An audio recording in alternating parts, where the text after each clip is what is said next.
saya, Dian Kirana. Kali ini saya sudah bersama Bapak Oka Sunaria, yaitu seorang kolektor top bonsai.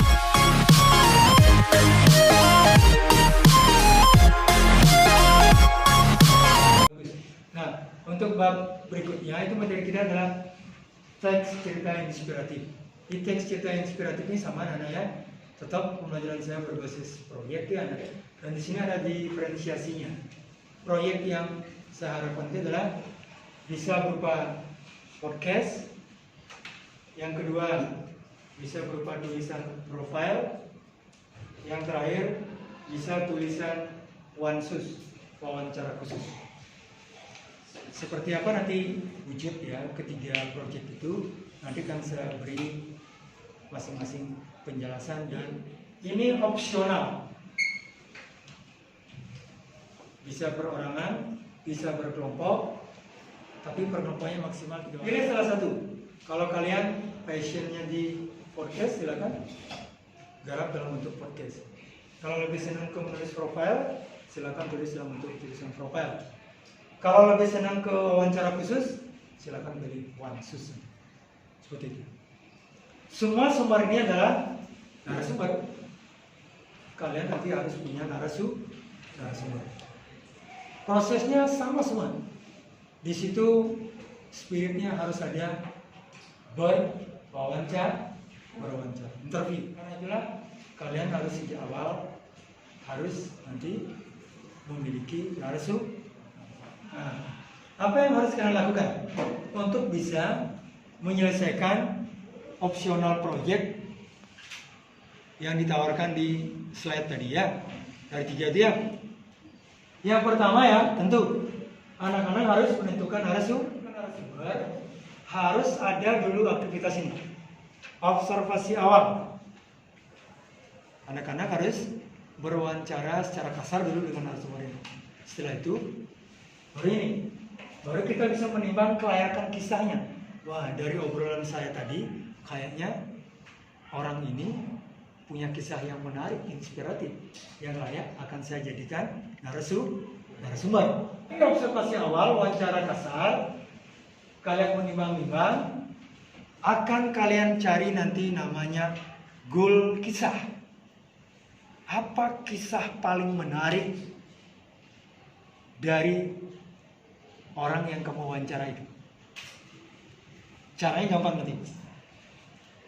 Coba kontraskan dia. Apa titik terendah kisahnya dia? Lalu apa titik tertingginya? Misalnya, dulunya dia pedagang es cendol. Kemudian dia sukses punya 5 toko bangunan yang besar. Titik terendahnya dia adalah pedagang es cendol keliling.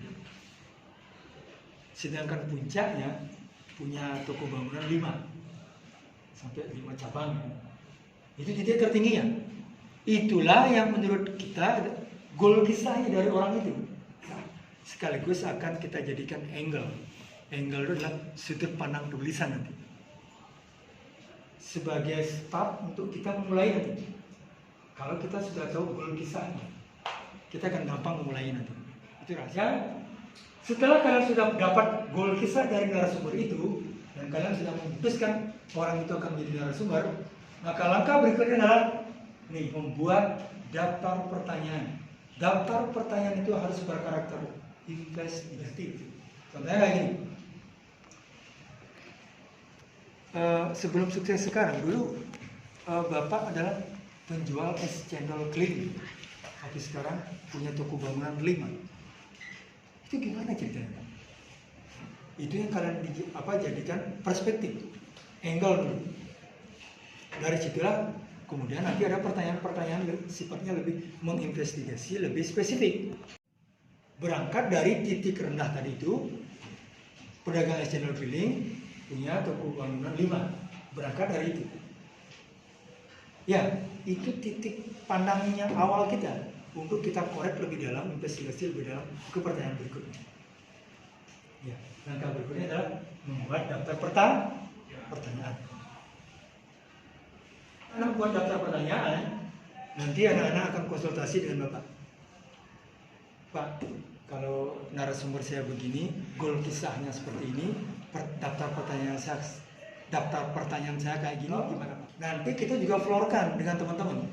Kita bisa minta masukan dari teman-teman sejawatnya kamu. Jadi teman-temannya bisa kasih masukan. Di situ saya nanti akan mengarahkan, membimbing nanti.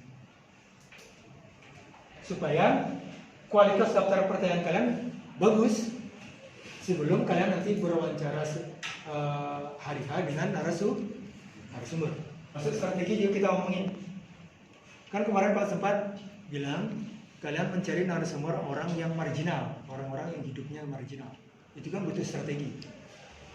Dia punya waktu untuk berwawancara, melayani kita kan. Gimana caranya?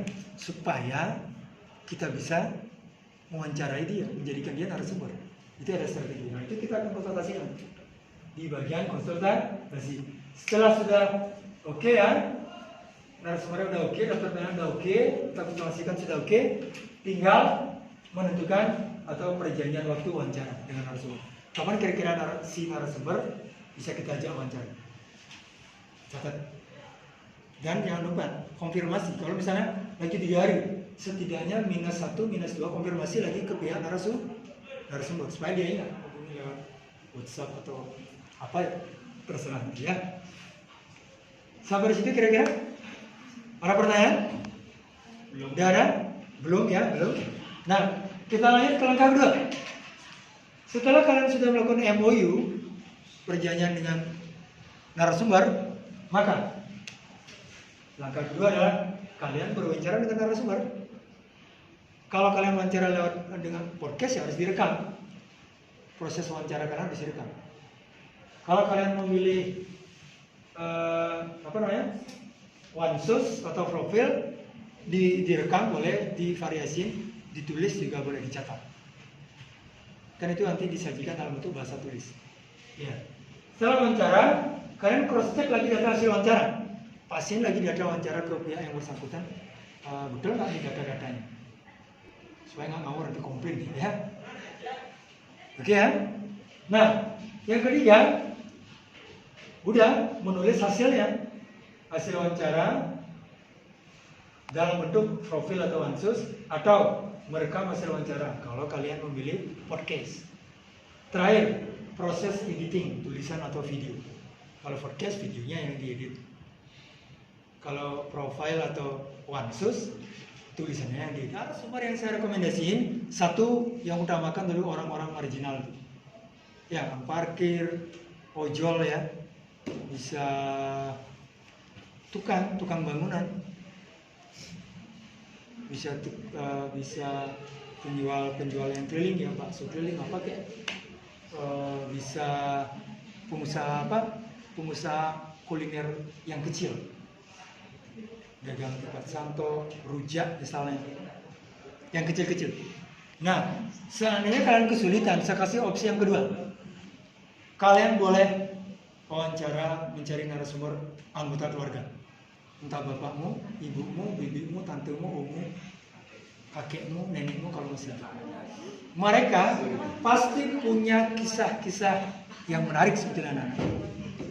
Sekalian nanti mungkin anak-anak kurang begitu dalam bicara dengan anggota keluarga, ini kesempatan buat kalian nanti untuk ngobrol-ngobrol dengan orang tua. Mungkin kakek nenek masih ada, mungkin dia pasti punya kisah-kisah yang menginspirasi. Silakan dijawab. Nanti kan saya tayangkan contoh-contohnya. Podcast sudah ditonton tadi ya. Jadi formnya, bentuknya, polanya tadi. Podcast prinsipnya ya, berwawancara untuk menginvestigasi kisah menarik, inspiratif dari sang narasumber. Itu prinsipnya. Jadi prinsip podcast itu di dalamnya wawancara, ada narasumber, ada presenter atau orang yang mewawancarai. Nah, struktur kasarnya kayak gini.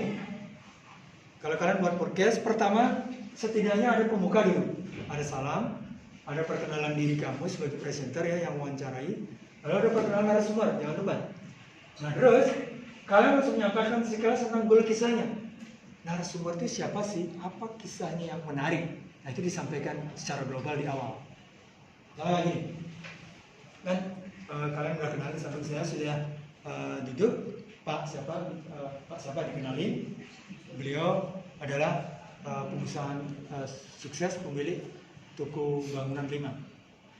Ya, tapi awalnya beliau dulu adalah pedagang es cendol. Seperti apa kisah singkatnya? Yuk simak obrolan kami dengan gitu dia. Itu di pembuka podcast di bagian struktur awal pembuka. Struktur isinya berisi wawancara lebih detail dari kisah Gul itu. Kenapa dari kerupuk itu kok dia bisa punya toko 5, toko bangunan 5? Gimana sih? Nah, itu yang kalian tanyain, investigasi lebih dalam di bagian isi atau inti. Terakhir, ada kesimpulan. Kesimpulannya pada waktu mengulang tentang goal kisahnya. Kemudian situ ada kalian sampaikan supaya kisahnya itu bisa memberi inspirasi kepada pendengar. Jadi bentuknya mungkin kurang lebih setelah kalian simpulkan, demikian hasil wawancara saya dengan siapa misalnya. Semoga kisah beliau bisa menginspirasi kita semua. Ya, terima kasih. Bye. Mungkin kurang lebih seperti itu. Di bagian penutup itu kalau nulis profile, ini kan saya tayang. Podcast sudah saya kasih contoh. Sebenarnya kan saya kasih contoh menulis profile. Menulis profile, prinsipnya sama. Menulis profile juga harus ada narasumber dan ada proses berwawancara atau interview. Sama. Berwawancara untuk menginvestigasi kisah menarik dan inspiratif dari sang narasumber. Hasilnya cuma beda wujud fisik aja, dinarasikan ke dalam bentuk tulisan. Seperti apa tulisan profil itu nanti akan saya kasih contoh. Yang kedua, struktur kasarnya juga sama. Hampir semua tulisan ya, entah ada bagian pembuka, isi, inti, ada penutup. Di bagian pembuka itu dimulai dari kilas goal kisahnya. Setelah itu baru uraian. Di bagian isi, uraian lebih detail dari kisah goalnya itu. Di terakhir ada kesimpulan dia, kebermaknaan atau manfaat. Nah, yang di profile penutup ini boleh ada, boleh tidak, nggak masalah. Ya, yang penting pembukanya ada. Nanti ada judul ya, ada judul tulisannya, ada bagian pembuka tulisannya, ada bagian isi tulisannya. Kesimpulan atau penutup opsional, boleh ada, boleh tidak. Itu kalau anak-anak memilih profile. Jika ada yang tertarik untuk menuliskan hasil wawancara itu dalam bentuk wansus, seperti ini jadi sama. Wansus atau wawancara khusus prinsipnya sama. Berwawancara untuk menginvestigasi kisah menarik atau inspiratif dari sang narasumber. Hasilnya ditulis dalam bentuk pertanyaan jawaban. Pertanyaan kamu pertama begini, jawaban narasumber begini di bawahnya. Karena baca majalah atau koran ya, ada itu. Pertanyaannya begini, tulis pertanyaannya, jawaban narasumber begini. Ini lebih gampang sebetulnya. Jadi strukturnya sama, ada pembukaan. Mulai dari kilas goal kisah juga.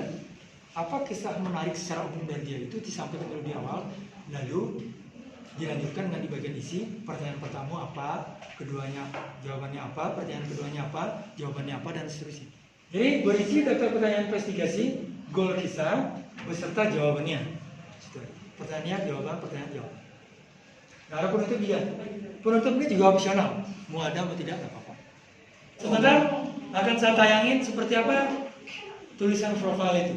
Seperti apa tulisan wansus itu. Oke? Jelas ya? Sampai di sini dulu sebelum saya tayang sampelnya. Ada pertanyaan? Tidak ada? Kalau tidak ada, saya akan cobain cariin sampelnya ya. Tulisan wansus ya. Sambil dari majalah sekolah kita, Progres 5.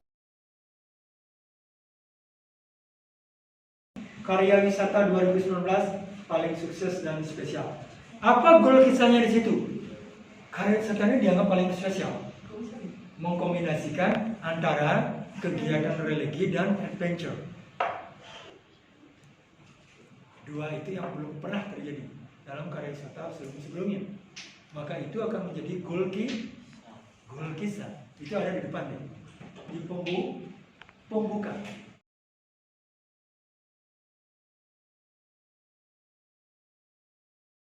Contoh, OneSUS. Ada gambaran tentang format OneSUS? Nah, kalau sudah, saya akan kasih sampel tulisan profile.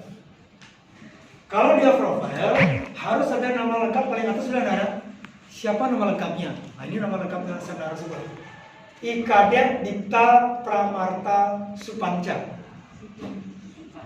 Itu nama narasumber.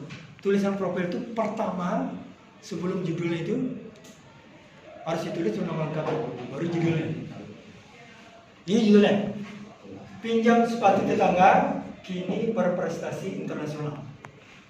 Itu kan ada kontradiktif tuh. Goal kisahnya bermula dari pinjam sepatu tetangga sampai menjadi pemain kelas internasional. Ini